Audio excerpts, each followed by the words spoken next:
para aliviar o teu sofrimento. Mas ele é o amor da fé, do princípio ao fim, em todos os seus tormentos. Se ainda se vier noite traiçoeira, se a cruz pesada for, Cristo estará contigo. O mundo pode até fazer você chorar, mas Deus te quer sorrindo.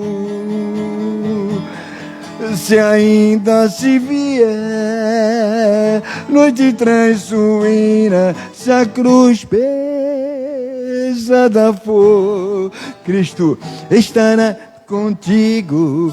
O mundo pode até fazer você chorar, mas Deus te quer sorrindo.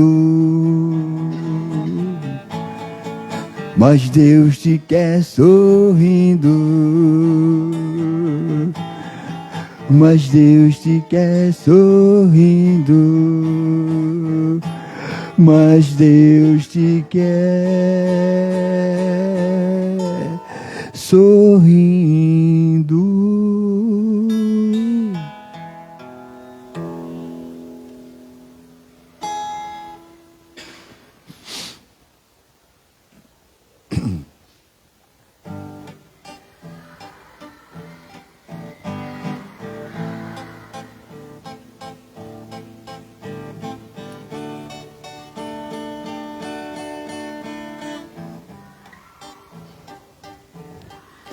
Ouço Deus no murmúrio das águas dos rios. Ouço Deus no furor dos ciclones breves. Ouço Deus no cantar matinais dos pardais. Ouço Deus no lamento dos pobres mortos. Vejo Deus nas estrelas perenes de luz.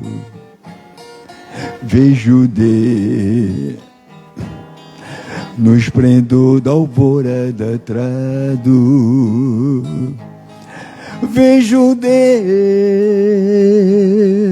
no suave perfume a flor. Vejo Deus no adeus companheiro da dor. Sinto Deus na saudade que volga as lembranças. Sinto Deus no morrer de febres esperança. Sinto Deus na tristeza de ver-te partir.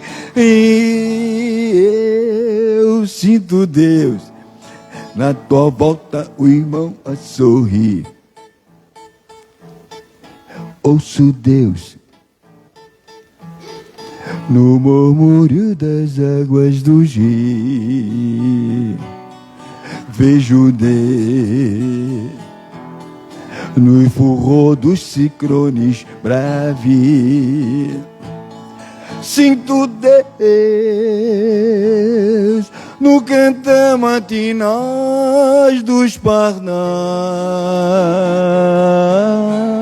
Eu ouço Deus no lamento dos pobres mortais.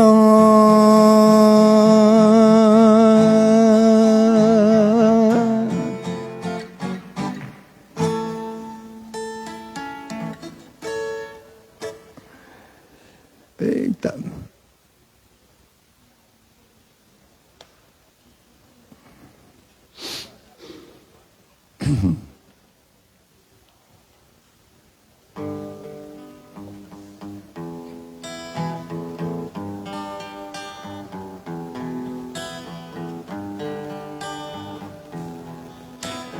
Pai, eu quero te amar, tocar o teu coração, derramar a seus pés.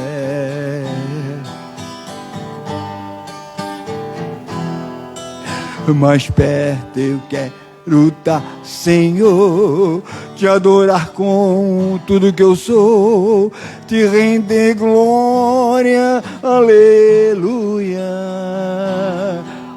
aleluia, aleluia, aleluia, aleluia.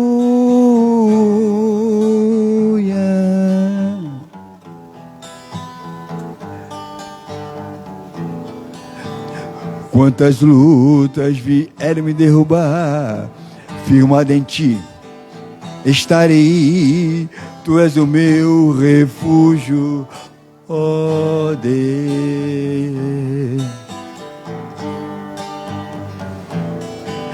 E não importa onde eu estiver, no vale do monte adorarei, a ti eu canto glória, aleluia, aleluia, aleluia, aleluia, aleluia.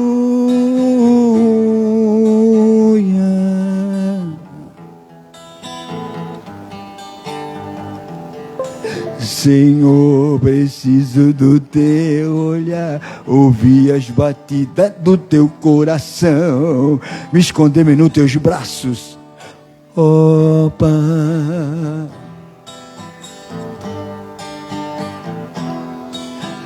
Toda minha alma desejo a ti, junto aos anjos cantarei, tu és o santo exaltado, aleluia, aleluia, aleluia, aleluia, aleluia.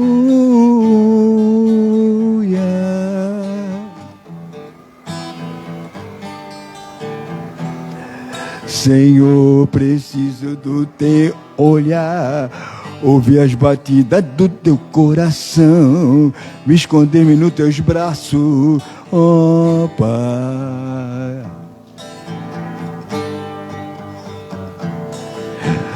Toda minha alma desejo a ti, junto aos anjos cantarei, tu és o santo exaltado, aleluia, aleluia, aleluia, aleluia, aleluia.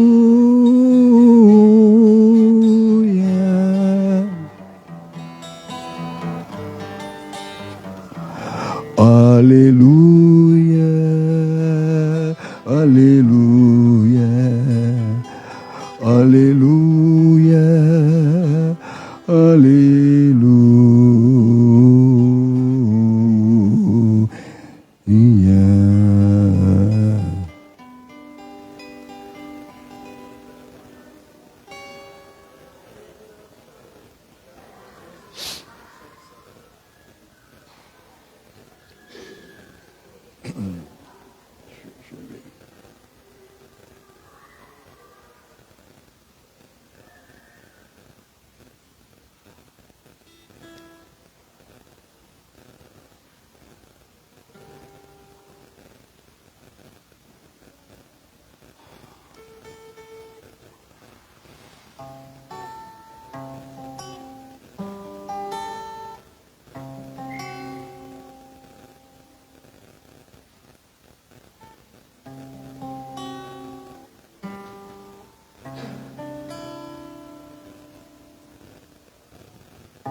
Eu preciso aprender um pouco aqui.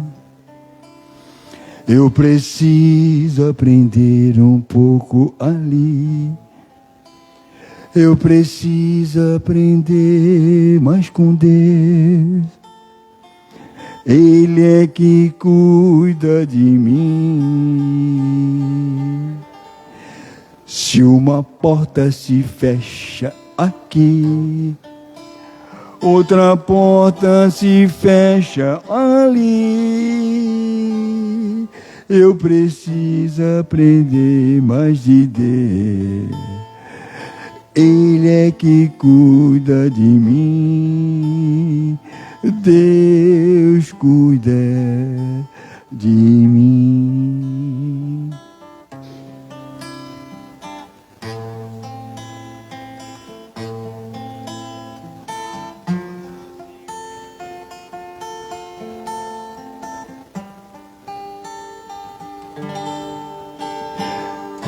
Deus cuida de mim na sombra das suas asas.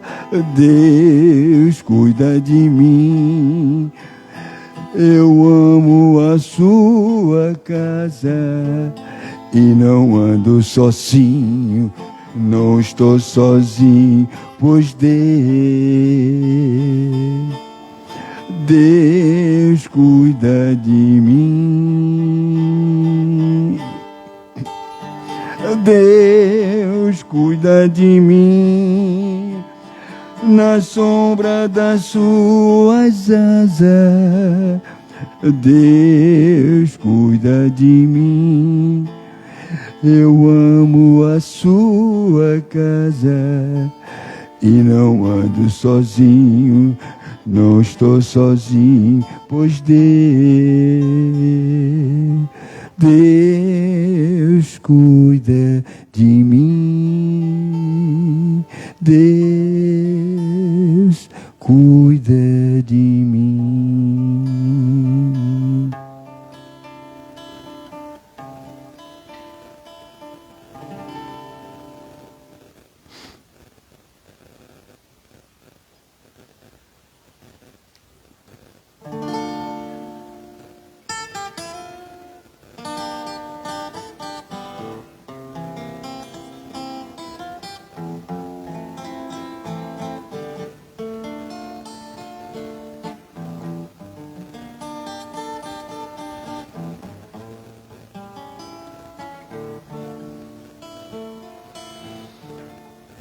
Todo joelho se dobrará e toda língua proclamará que Jesus Cristo é o Senhor. Todo joelho se dobrará e toda língua proclamará que Jesus Cristo é o Senhor. Nada poderá me abalar, nada poderá me derrubar, pois sua força e vitória tem um nome. É Jesus, nada poderá me abalar, nada poderá me derrubar, pois sua força e vitória é Jesus. Jesus.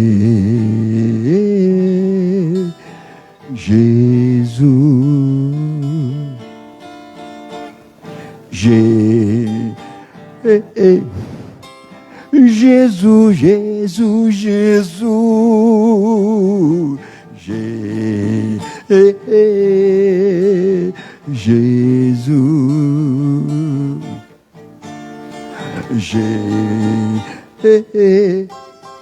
Jesus,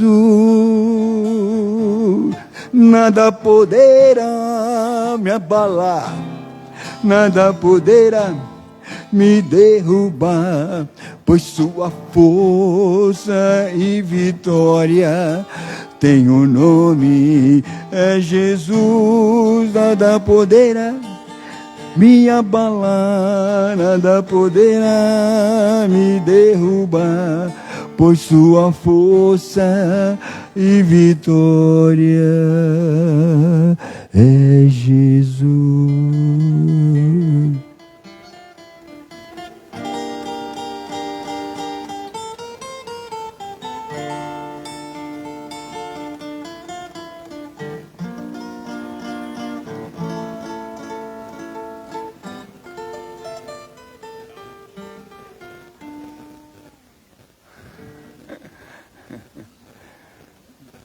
Dá mais uma, né?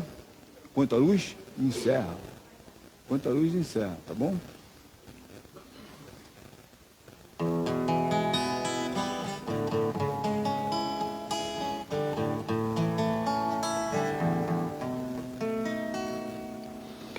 Quanta luz neste ambiente descendo sobre nós, vibrando em nossas mentes. Quanta luz, quando assim em prece, como a alma cresce aos olhos de Jesus. Quanta luz, quando em oração a voz do Mestre fala aos nossos corações. Quanta luz descendo sobre nós. Quanta luz, quanta luz, quanta luz descendo sobre nós. Quanta luz,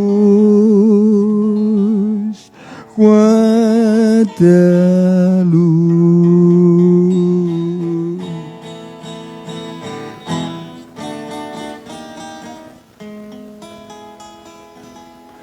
Obrigado a todos.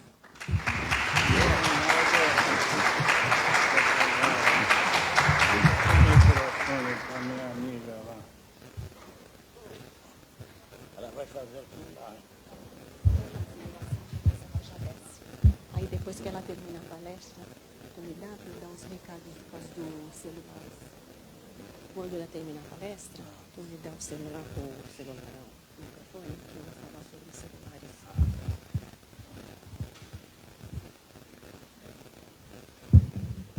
Boa noite. Sejam todos bem-vindos. Gostaram da música? Esse irmão vem lá da Praia Grande para nos prestigiar, né, Reinaldo? E a gente agradece muito de coração, porque esse trabalho que é feito com a música vai preparando o nosso ambiente e vai acalmando aqueles que vão entrando também. Então vamos aproveitar, colocar o nosso pensamento na divina imagem de nosso Senhor Jesus Cristo, nosso mestre por excelência e o nosso amigo de todas as horas.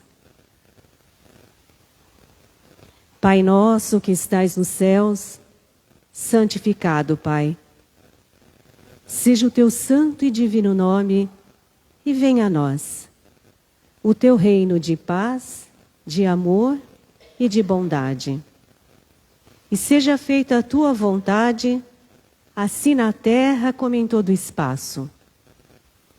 O pão nosso de cada dia, dai-nos hoje e sempre, e não nos deixeis cair em tentações, mas livra-nos, ó Pai, de todo mal.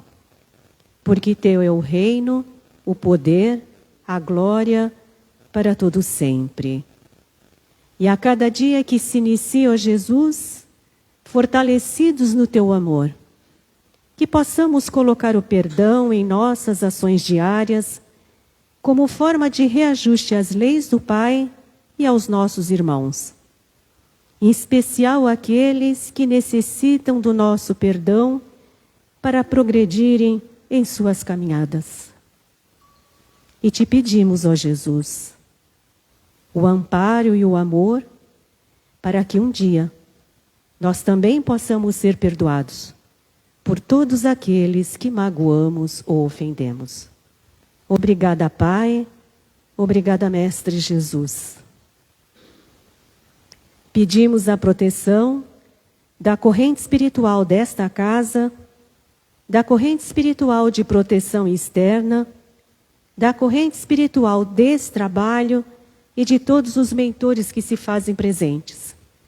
Que possamos, em nome de nosso Senhor Jesus Cristo, auxiliarmos os nossos irmãos que aqui vêm, encarnados e desencarnados. Graças a Deus e graças a Jesus. A palestrante da noite é a nossa irmã Stephanie Fondos, que vem também lá de São Vicente. E vem aqui nos agraciar com sua palestra. Ela é da USE de São Vicente e da USE de Santos também. Então vamos aproveitar ao máximo a palestra da hoje, permitindo que o nosso espírito se apodere da lição da noite e que fique gravado, para que naquele momento que nós venhamos a precisar, nós possamos relembrá-lo e agir da melhor forma possível. Uma boa noite a todos vocês. Obrigada, querida. Boa noite. Você quer que eu continue aqui embaixo ou dá para eu descer? Eu vou descer, que assim eu fico mais pertinho de vocês e fica mais fácil para eu apresentar também aqui. Espera aí, deixa eu descer rapidinho. Como eu já fui apresentada, meu nome é Stephanie, muito obrigada. E para mim é uma alegria estar novamente aqui reunida com vocês no Ismênia de Jesus. Nesta segunda-feira, né, nessa continuação desses nossos encontros frequentes aqui na casa. Então eu agradeço pela generosidade de vocês me receberem nesta noite. E agradeço em especial o Reinaldo também, que tocou aqui, que também esteve com a gente na 3ª edição do Sarau Espírita esse ano, lá em São Vicente, no Centro Espírita Redenção. Então, muito obrigada a todos vocês e obrigada em especial ao Reinaldo também. Vamos lá. Nessa noite, a nossa reflexão vai se dar em torno de algo muito importante, que é a importância da família para a evolução do espírito. Para que nós possamos refletir o que a doutrina espírita nos fala a respeito dessas relações de família e como nós temos orientações de como nos comportarmos, né? Dentro dessas relações familiares, que são sempre relações muito delicadas, ainda mais em tempos em que estamos em processo de transição e com todos os efeitos colaterais desse processo. Eu quero começar fazendo uma citação que está lá em O Livro dos Espíritos, lá no capítulo 7 do Livro dos Espíritos, nós temos da lei de sociedade, né? Esse capítulo fala a respeito da lei social. E aí tem um item chamado laços de família. Lá na questão 775, Allan Kardec pergunta assim ao Espírito de Verdade: qual seria para a sociedade o resultado do relaxamento dos laços de família? Então, tendo uma dissolução, um afrouxamento daquelas nossas relações familiares, esse nosso olhar que a gente tanto tem, que fala assim: nossa, família, uma instituição falida, oh meu Deus, como está difícil conviver em família, oh meu Deus, como as famílias estão se desintegrando, oh, a família de Comercial de Margarina. Primeiro ponto, espíritas, que nós temos que entender é o conceito, né, de família, que é essa relação das pessoas que convivem dentro de um ambiente doméstico. E na realidade, já lá, Allan Kardec olhava para a sociedade e também tinha essa sensação desse relaxamento dos laços de família. E aí ele fez essa pergunta: e qual seria para a sociedade o resultado desse relaxamento? A resposta do Espírito de Verdade foi bem direta e uma resposta bem contundente: uma recrudescência do egoísmo.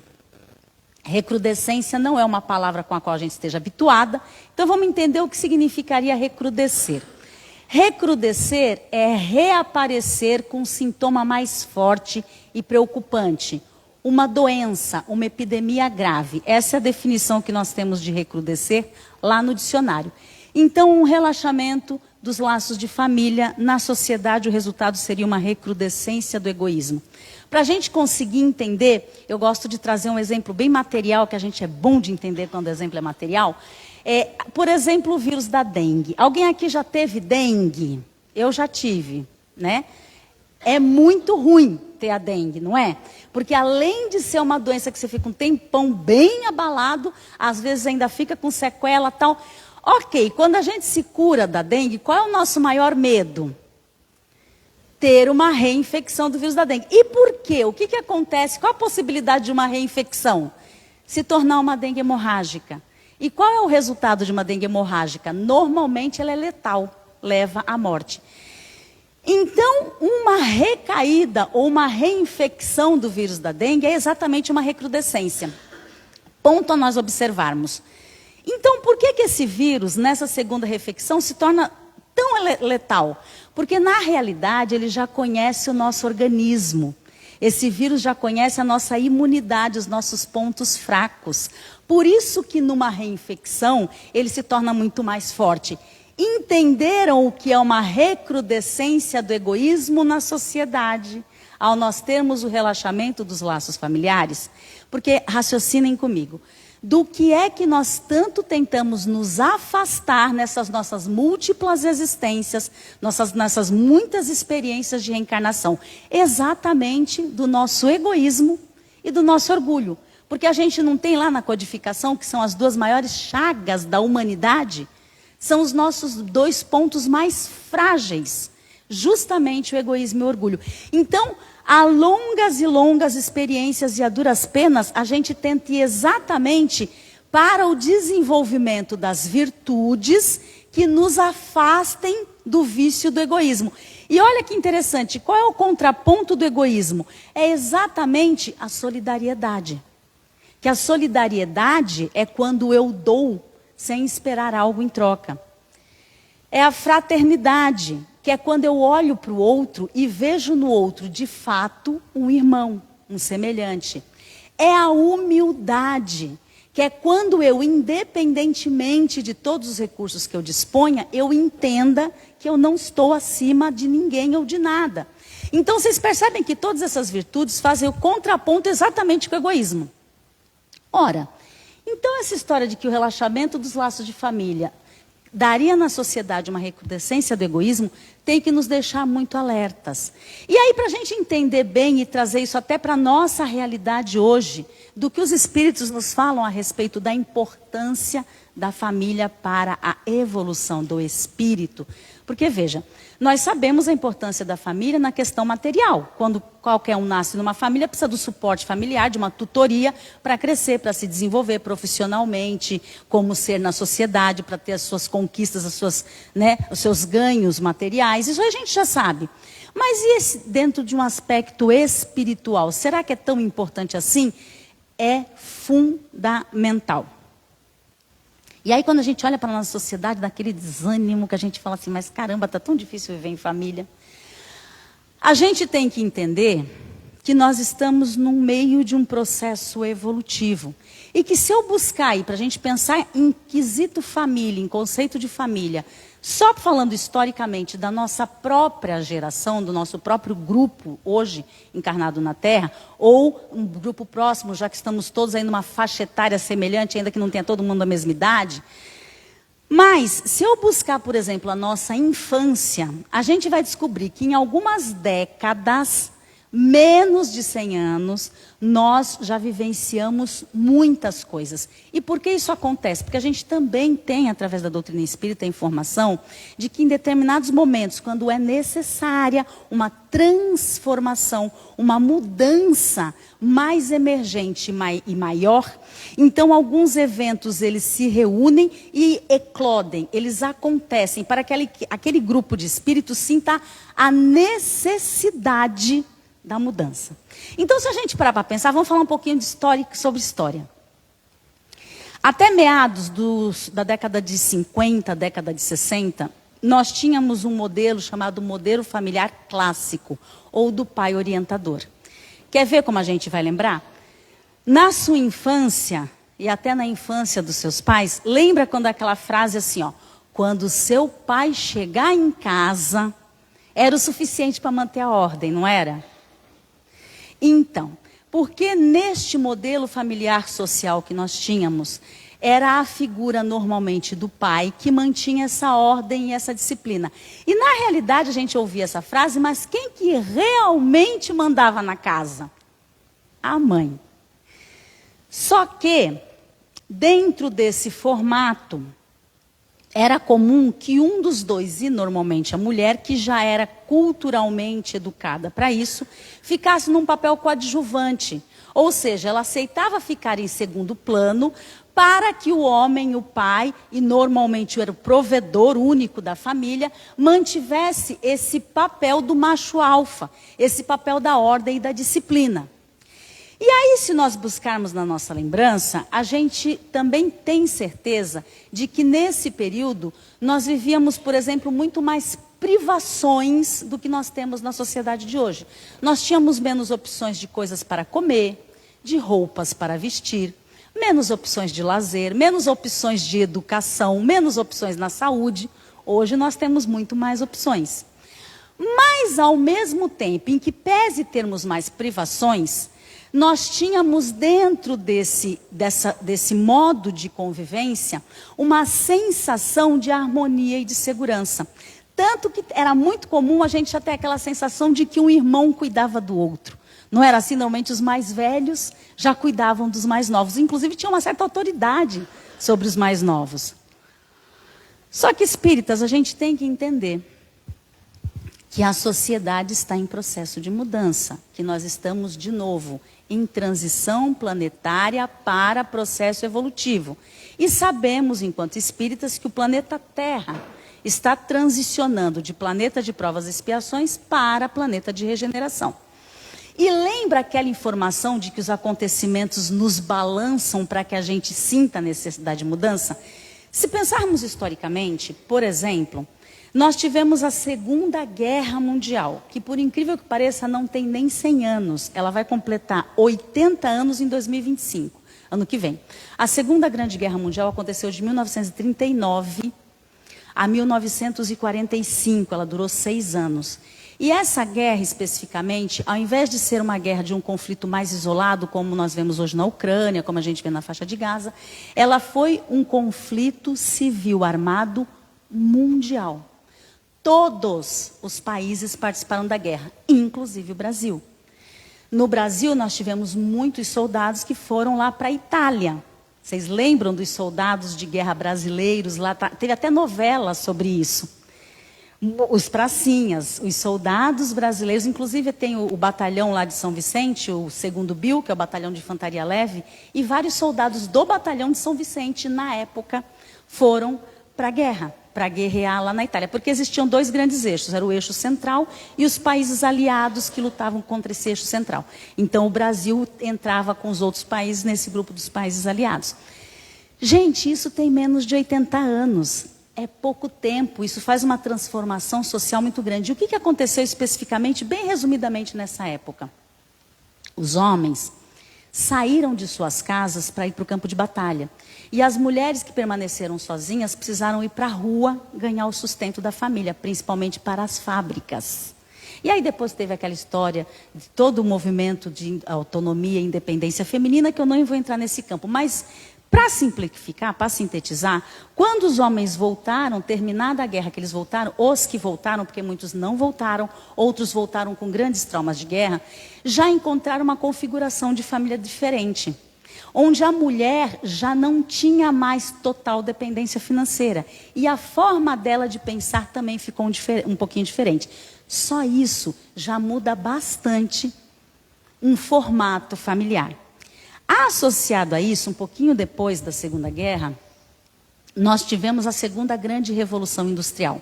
A primeira tinha sido na Europa há muito tempo antes, mais um pouco depois da Segunda Guerra. Qual foi a revolução que nós tivemos no processo de industrialização? Antes, todas as produções elas eram feitas a partir do carvão. E aí foi introduzida a eletricidade. Quando a eletricidade entrou na fabricação dos produtos, tudo se modificou. Por exemplo, quem lembra aí do ferro de passar roupa a carvão? Vocês lembram? Na casa lá da minha avó tinha, minha mãe, eu nunca, mas minha mãe chegou a usar o ferro de passar roupa a carvão. Quando a gente troca o ferro de passar roupa a carvão pelo elétrico, vocês acham que dá muita diferença? Bastante. E aí a gente troca a vassoura pelo aspirador de pó. E aí hoje em dia a gente já tem até aquele robozinho redondo que fica rodando pela casa, né? Aspirando o pó sozinho, né? E se nós... Gente, isso tudo eu estou falando é só a gente vivendo todas essas transformações. Um pouco depois dessa transformação, apresentado pelos soldados dos Estados Unidos, nós tivemos a criação e a apresentação do primeiro computador. Gente, nós somos da era do computador. Se vocês buscarem lá no Google, vocês vão ver que o primeiro computador, ele tinha o tamanho de um avião. Ele tinha o tamanho de uma aeronave. Vocês lembram disso? Um pouco depois, algumas décadas depois, aquele computador gigante virou o bendito do PC, o personal computer. Lembra que a gente tinha em casa com aquele monitor grandão, meio begezinho, né? E que aí era a internet de escada, que quando você estava fazendo uma pesquisa na internet, se alguém recebesse uma ligação em casa, era briga. Porque atender um chamado caia a internet, não era assim? Vocês percebem que isso tudo somos nós que vivenciamos? E quando a gente busca isso na memória, isso vem para mais recente, mas a gente nem lembra disso no dia a dia. Um pouco depois do personal computer, a gente migra para o notebook. E aí a gente já tem mais capacidade de memória, mais autonomia, porque o notebook a gente carrega para qualquer lugar, tem desempenho de bateria, e aí isso tudo nos dá muito mais dependência. E depois do notebook, em pouquíssimo tempo a gente migra para o quê? O celular, que todo mundo conhece, o Android, o iPhone, que só nele a gente reúne tudo isso. Todas essas mudanças abalam profundamente os relacionamentos dentro de casa. Não tem como, e a gente tem que entender isso. E aí a gente tem uma outra informação que os espíritos superiores, que inclusive é interessante, porque esses espíritos já passaram por esse percurso, por esse caminho que a gente está passando hoje, eles nos trazem uma outra informação interessante, que aproximadamente de 1980 para cá, eu ouso dizer até que um pouco antes, porque eu nasci em 74, eles dizem que aproximadamente de 80 para cá, começaram a reencarnar espíritos mais insubmissos. Eu falo que eu nasci em 74, mas eu já me considero insubmissa. Nós somos muito mais insubmissos do que foram os nossos pais, os nossos avós, os nossos antepassados. E tem um problema sério que a gente carrega com a gente. É a danada da dificuldade de lidar com a disciplina. A gente tem um problema de lidar com disciplina, com horário, com constância, com frequência nas coisas. E aí, gente, voltando para a história da família, vamos lá. Se nós tínhamos antes, dentro de todo esse período, o modelo da família clássica, ou do pai orientador. E esse modelo funcionava, mas ele não era perfeito, porque, por exemplo, as relações elas eram muito mais distantes. Não são todos, mas eu acho que a maioria de nós nunca ouviu a palavra eu te amo do seu pai. Normalmente quem tem ali 40, 50 anos não deve ter ouvido. Claro que isso não é uma regra, mas a maioria, a grande maioria, nunca ouviu o eu te amo do seu pai. E não é que seu pai não te amasse. A expressão da afetividade não era algo comum dentro desse relacionamento familiar. Ok. Aí o que acontece? Nós somos exatamente essa geração da transição. Nesse processo, e a duras penas tentando entender e lidar com tudo isso, que veja, ciências como, por exemplo, a antropologia, que estuda o desenvolvimento do homem, a sociologia, que estuda como a sociedade se comporta, e até a psicologia, que estuda como psiquicamente a gente consegue lidar com tudo isso. Essas ciências, elas também estudam essas modificações no seio familiar, nas relações familiares. E nós, espíritas, temos esse dado a mais que nos ajuda a olhar de forma macro, de forma ampla e de forma consciente para a mudança nessas relações, que é justamente o processo de transição e o processo desses espíritos insubmissos e esses espíritos de transformação que reencarnam. Só que aí qual é o equívoco que nós cometemos nisso? Como nós tivemos muitas privações, a gente ficou com aquela ideia de pensar assim: o que eu passei, o meu filho não vai passar. O que eu passei, o meu neto não vai passar. Aí a gente criou a cultura do coitadinho, né? Ah, coitadinho. Ok. Só que aí a gente migrou da família quartel para a família hotel. Tem gente aí que tem hóspede em casa? Eu tenho um filho de 17 anos, então eu sei o que é ter um hóspede em casa. Veja, se nós fizermos um comparativo, o que a gente tem que entender dentro desse processo de não haver um relaxamento dos laços familiares, mas ao contrário disso, haver uma aproximação e uma relação saudável e o processo dos tutores ajudarem no desenvolvimento espiritual dos tutelados, ou seja, dos responsáveis por aqueles que estão sob a sua responsabilidade, é que é o seguinte, nas relações de hoje, nós temos muito mais afetividade. Eu duvido que os homens que estão aqui não digam eu te amo para os seus filhos ou para os seus netos. Então essa afetividade, essa proximidade é muito mais comum. Nós não temos como restabelecer esse formato anterior, mesmo porque a mudança é necessária. Mas o que nós temos de positivo que a gente deve extrair e utilizar? A ordem, a disciplina, a autoridade dos pais. E quando eu falo autoridade, não é austeridade, que são coisas diferentes. Só que para você ter autoridade em alguma situação ou sobre alguém, você vai ter que ser a referência. Não é assim?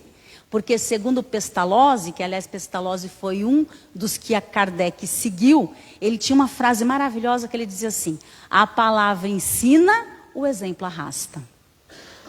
Então, o que nós temos que extrair deste modelo anterior é exatamente a disciplina. E o que nós devemos desenvolver no modelo atual é exatamente a afetividade. Então, se nós reunirmos disciplina com a afetividade, a gente consegue o processo de evolução do espírito. Só que essa é uma responsabilidade nossa, porque muitas vezes também a gente olha e pensa assim, mas essa geração está perdida. Primeiro ponto, nenhuma geração nunca esteve ou estará perdida. Porque toda geração sempre dá e dará resposta como a nossa está dando e deu respostas. Só que ela vai dar uma resposta condizente com aquilo que a geração anterior ofereceu a ela. Nós somos exemplos. E nesse exemplo nós não podemos, muitas vezes faremos sacrifícios inclusive. Então, dentro da relação familiar, para o desenvolvimento do espírito, para que não haja esse afrouxamento, tem que existir a afetividade, mas tem que existir a disciplina. Porque muitas vezes a gente, com medo de não ser bem recebido, com medo de não ser amado, se torna permissivo. E aí, enquanto alguém não tem conhecimento e maturidade para decidir, quem é que decide por esse alguém? Eu. E é fácil fazer isso com essa nova geração? Não.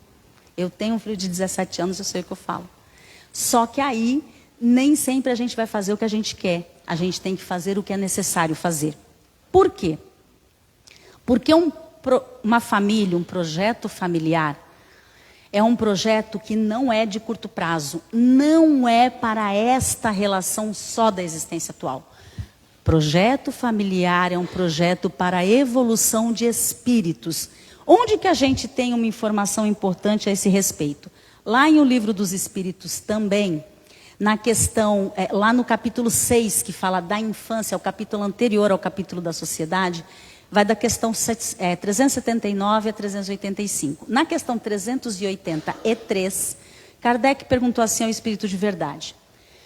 Qual é para o espírito a utilidade de passar pela infância? Porque de fato, se a gente parar para pensar, nós temos tanto conhecimento já, nós já temos tantas experiências guardadas, já temos um repertório tão grande de conhecimentos, de sabedorias inclusive, por que quando a gente reencarna, tudo bem nascer pequenininho para caber lá na barriga da mãe, mas por que tem que ter um apagão e você esquecer tudo? Por que essa necessidade do espírito? Qual é a utilidade do espírito passar pela infância? E aí o Espírito de Verdade responde assim para Kardec e para nós. Encarnando com o fim de se aperfeiçoar, o espírito é mais acessível durante esse tempo às impressões que recebe e que podem ajudar o seu adiantamento. Podem ajudar, tá? O seu adiantamento. para o qual devem contribuir os que estão encarregados da sua educação. Percebam, o Espírito, ele encarna com a finalidade de aperfeiçoamento. Então, nesse período, no período da infância, ele é mais acessível às impressões que ele recebe. E preste atenção que essas impressões podem ajudar, não está dizendo que vão ajudar. E de quem tem, a grande responsabilidade, a grande contribuição para isso? Aqueles que estão encarregados da sua educação.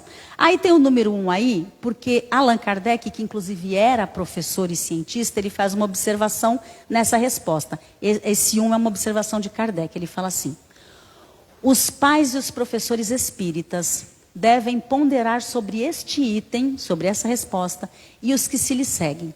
O Espiritismo vem abrir um novo capítulo da psicologia infantil e da pedagogia, mostrando a importância da educação da criança, não apenas para esta vida, mas para a sua própria evolução espiritual.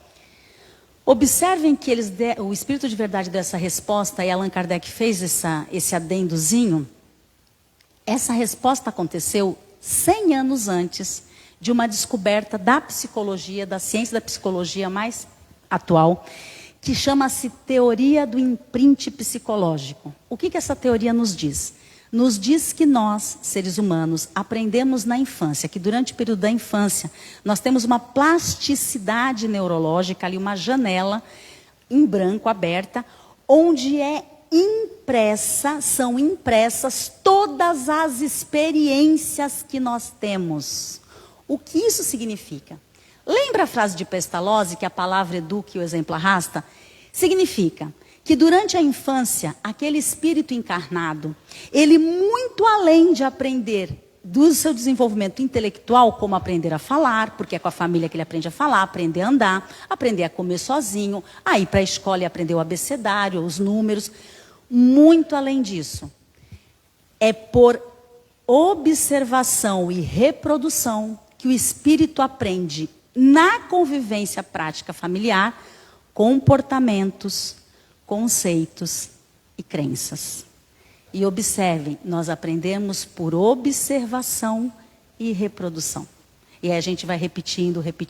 O que significa dizer que quando nós estamos com uma criança e até com um adolescente por perto, e a gente faz aquele monte de coisa errada, ou fala um monte de coisa errada, adivinha o que a gente está imprimindo nesse espírito? Conceitos equivocados, que estarão com esse espírito para sempre, mesmo depois da morte dele nessa existência.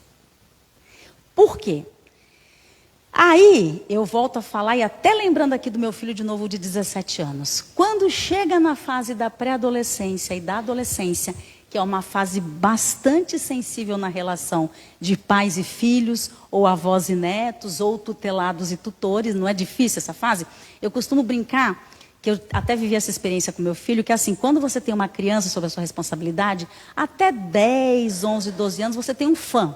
Ele te idolatra, né? Ele gosta, adora tudo que você faz, tudo que você fala é lei. A criatura faz 10 ou 11 ou 12 anos, você perde um fã e você ganha um hater no mesmo dia. Ele passa a criticar tudo. Aí é quando ele já não quer que você deixe ele na porta da escola, já pede para você deixar uma quadra antes. Aí você fala, pronto, a criatura já está até com vergonha de mim. Por que essas coisas acontecem? Teoria do imprint psicológico. Quando chega na fase da adolescência, é quando, e isso aconteceu conosco também, se nós buscarmos na nossa memória, a gente vai ter a comprovação disso, é quando aquele espírito encarnado, ele começa a ter mais autonomia material, que é quando normalmente eles já começam a viver as suas experiências sociais. Uma festinha de um amigo, uma viagenzinha da escola, sem a presença da família. Então ele começa a ter suas primeiras experiências sociais autônomas. Só que é nesse instante em que se abre uma malinha de viagem e que ele trouxe psiquicamente todas as informações das experiências de vidas passadas. Então, neste momento, ele vai se confrontar com todas as suas tendências. Porque nós temos tendências, e é justamente elas que nós arrastamos conosco e tentamos nos afastar das tendências ruins, porque nós temos experiências e registros bons e ruins. Então, neste momento em que este adolescente se confronta com a possibilidade de um homem novo, de uma criatura nova, ao mesmo tempo, ele tem com ele todas as informações do que ele vivenciou até aquele momento. É por isso que muitas vezes a gente olha para um adolescente e fala assim, nossa, mas eu nem eduquei essa criatura assim. A gente não fala assim? Fulaninho, fulaninha mudou da água para o vinho, parece outra criatura. É o momento em que, se este ser não tiver recebido novas informações e novos recursos, a possibilidade de ele repetir tendências é muito grande. E aí nós não temos mais controle sobre isso. Portanto, vocês entendem a importância da família para a evolução do espírito? Vocês entendem a importância da disciplina e da autoridade com a afetividade? Porque nós muitas vezes nos deparamos com aquela situação e a gente fala, eu não sei como lidar. A criança, tem mãe que fala assim, eu não sei mais o que fazer com essa criança. Se olha, a criança tem 2 anos de idade. Não, isso não é uma crítica, é uma realidade. Aí você fala, então, mãe, evangelização, você também buscar ajuda de profissionais da área de psicologia, você tem que buscar respostas, porque não tem como você dizer, não vou fazer mais nada, porque a criança tem só 2 anos de idade, ou que tenha 5, ou que tenha 10. Caiu no seu quintal, é seu. Então a gente tem que entender, só que antes de a gente entender isso, lembra da história de que nós somos a referência, de que nós temos problema com disciplina? Por que que a gente é tão reativo? A gente tem que entender que o tempo inteiro nós somos referências para essas pessoas. E eu falo dessa questão nessa relação mais vertical, né? Se a gente pensar de responsável para aquele que é cuidado, mas isso também vale numa relação mais horizontal, porque nós servimos de referência o tempo inteiro para as pessoas. Mas a responsabilidade de um núcleo familiar na evolução de um espírito é enorme, porque a gente muitas vezes se equivoca. A gente, quando não se sente com força, porque manter essa autonomia, manter essa autoridade, essa disciplina vai exigir muito sacrifício de nós. E muita resistência de nós. Porque sim, nós seremos muitas vezes questionados, nós seremos confrontados. E como que a gente vai lidar com isso? No grito, na imposição, não funciona mais. Lembra dos espíritos insubmissos? E é isso que a gente tem que entender. Então, para eu conseguir passar a autoridade a alguém, eu vou ter que antes agir certo. E eles são danados, porque eles vêm e falam assim, mas você fala, mas fez tal coisa.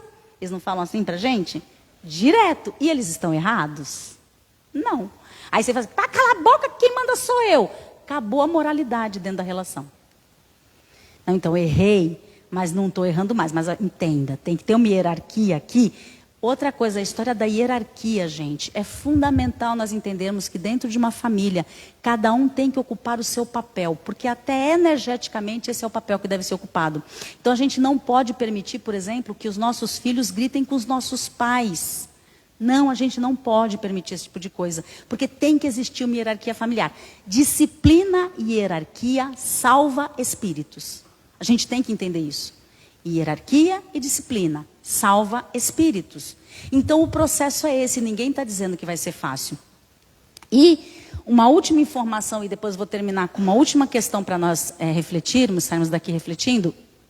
A gente também não pode se enganar, porque muitas vezes fala assim, mas fulano está vivo, está encarnado, está vivendo a experiência da evolução. Não. Estar vivo não é evoluir. Muitos de nós, muitas vezes, perdem uma existência inteira, ou repetindo tendências, ou pior que isso, ao repetir tendências e se encontrar com outras oportunidades de provas, nós contraímos novos débitos. Estar vivo, encarnado, não é estar evoluindo. Estar vivo é estar vivendo experiências. Como estão sendo aproveitadas essas experiências? É outra coisa. Então, para a gente conseguir não continuar no mesmo círculo vicioso, a gente tem que justamente ir na direção desse patamar, na busca desse patamar evolutivo do espírito nosso e daqueles que estão sob a nossa responsabilidade. E para finalizar, que eu já estou passando do tempo, Lá em O Evangelho segundo o Espiritismo, capítulo 9, Bem-aventurados os que são brandos e pacíficos, eles trazem para nós o item 4, o título desse item é Obediência e Resignação. E vocês vão se identificar que esse recado é para a gente mesmo. Eles dizem assim: cada época é marcada assim, com o cunho da virtude ou do vício que a tem de salvar ou perder. A virtude da vossa geração é a atividade intelectual, seu vício é a indiferença moral. Entenderam qual é a nossa importância para a evolução de um espírito e por que a gente não pode deixar os laços de família se afrouxarem? Dentro das famílias nós teremos grandes conflitos, mas esses conflitos são conflitos para o nosso processo de evolução. Cada um tem que assumir dentro da sua família o seu papel e a sua responsabilidade.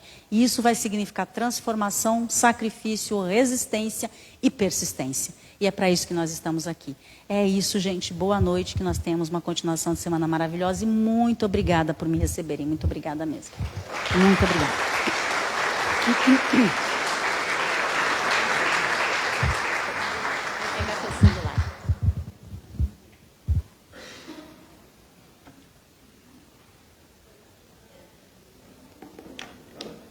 Só vou dar um recadinho, aí que eu já dou passe mesmo.